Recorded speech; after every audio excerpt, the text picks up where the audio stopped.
이재명 정부 맹 비난했는데 뉴시스예요. 뉴시스 2026년도 5월 22일자 기사네요. 1주택자 매물도 실거주의에 29일부터 전면 시행.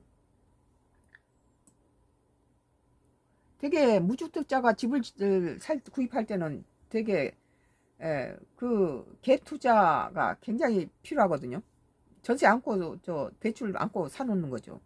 그리고 자기가 이제 모은 돈 적금 타고 이렇게 해서 세입자 내보내고 자기가 들어가는 건데, 만약에 자기가 원하는 액수만큼 채우려면은 또 놓치고 내년에 또 뭐 적금 타면 하겠지 하면 가면 내년에 또 몇 억 더 올라 있고 이렇게 안 되는 거예요. 그러니까 일단은 있는 것을 다 모아서 잡아놓고 그다음 자기가 해서 또 돈 번 것으로 해서 세입자 내보내고 자기가 들어가는 건데, 이건 무조건 뭐 그 돈 액수에 들어가야 된다 하니까 그 세입자들이 갈 데가 없는 거예요.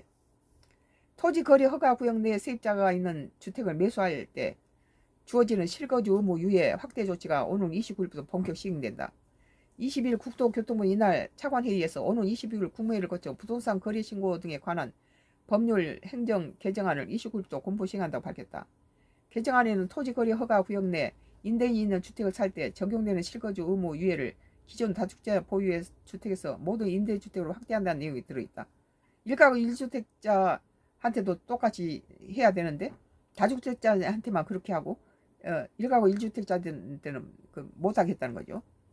이번 조치는 지난 12일 발표한 토지거래 허가 구역 실거주 의무 유예 확대 방안 후속 조치다. 앞서 지난 12일 다주택자에게만 실거주 유예 혜택을 부여하면서 일반 무주택자 실수요자에 대한 역차별 논란이 제기되자 이를 보완하기 위한 것이다. 집을 살려면 무주택자가 집을 살려면 무조건 거주해야 되고 지금 전세 안고 집을 못 사게 했다는 거죠. 이에 따라 요건을 충족하는 매도인과 매수인은 오늘 29일부터 올해 12월 31일까지 관할 지자체 토지거래 허가를 신청할 수 있다. 다만 정부는 갭 투자 불가에 따라 적용 대상을 제한했다. 매도는 대책 발표일인 5월 12일 기존 해당 주택을 임대 중이거나 전세권이 설정된 주택 소유자여야 하며, 매수인은 같은 날 이후 계속 무주택 상태를 유지한 가구여야 한다.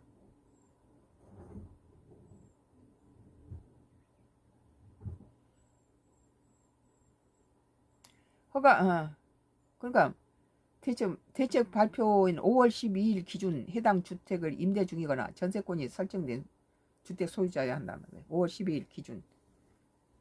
허가받은 매수인은 4개월 이내에 소유권 이전 등기를 완료해야 한다.